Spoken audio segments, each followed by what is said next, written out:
Hi hello నమస్తే welcome to my channel భయ channel కొత్తగా చూస్తున్నట్టయితే మనకు సబ్స్క్రైబ్ చేసుకోండి. అలాగే నేను చెప్పే వీడియో నచ్చితే మొత్తం అందరికీ షేర్ చేయండి భయ.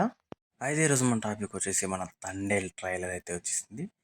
నిజంగా నాకైతే మైండ్ పోయింది అనుకోవచ్చు ట్రైలర్ చూసిన తర్వాత. మనం ఆ సాంగ్స్ అన్నీ చూసి ఒక రేంజ్లో లవ్ స్టోరీ ఉంటుంది అని మాత్రమే అనుకున్నాం, కానీ ట్రైలర్ చూస్తుంటే మాత్రం అసలు ఇండియా పాకిస్తాన్ మధ్య జరిగే వార్ లాగా చూపించాడు భయ.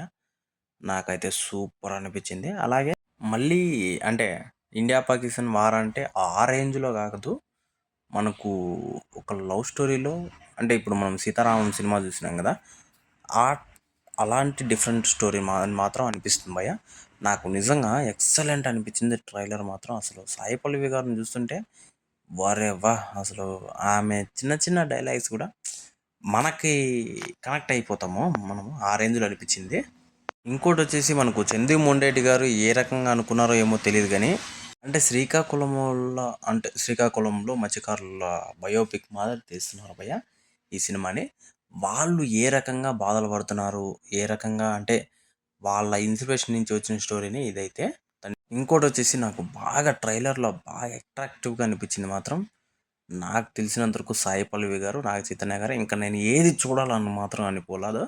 నిజంగా వాళ్ళిద్దరిని చూస్తుంటే ఎంతసేపైనా ట్రైలర్ని చూద్దాం అనిపిస్తుంది. వాళ్ళ మాటలు, వాళ్ళ అసలు నాకైతే పిచ్చగా నచ్చింది భయ్య. అయితే మీకు కూడా ఈ ట్రైలర్లో ఏది బాగా నచ్చిందో కింద కామెంట్లో తెలియజేయండి. ఇంకో విషయం వచ్చేసి అసలు నాగ చైతన్య గారిని చూస్తుంటే ఈసారి భారీ బ్లాక్ బస్టర్ కొడతాడు తండేల్ సినిమాతో అని మాత్రం అనిపిస్తుంది భయ్య. 100%. ఎందుకు అంటే అసలు ఈ సినిమా కష్టపడినట్టుగా ఏ సినిమాకి కష్టపడలేదు నాగ చైతన్య. అలాగే ఆయన చెప్పాడు ఈసారి హిట్ అయితే తప్పించి నేను అంటే మా ఫ్యాన్స్ ముందరకు రాను అది దీన్ని చెప్పేసి చాలా వరకు మన ఎన్టీఆర్ అన్న కాలర్ ఎగరేసినట్టు ఆయన ఎగరేసి చెప్పాడని చెప్పచ్చు. ఇంకోటి వచ్చేసి సినిమా అయితే ఫిబ్రవరి 7వ తారీఖు అయితే రాబోతుంది భయ్య. నిజంగా ఇంకొక 10 రోజులు ఉంది అంతే.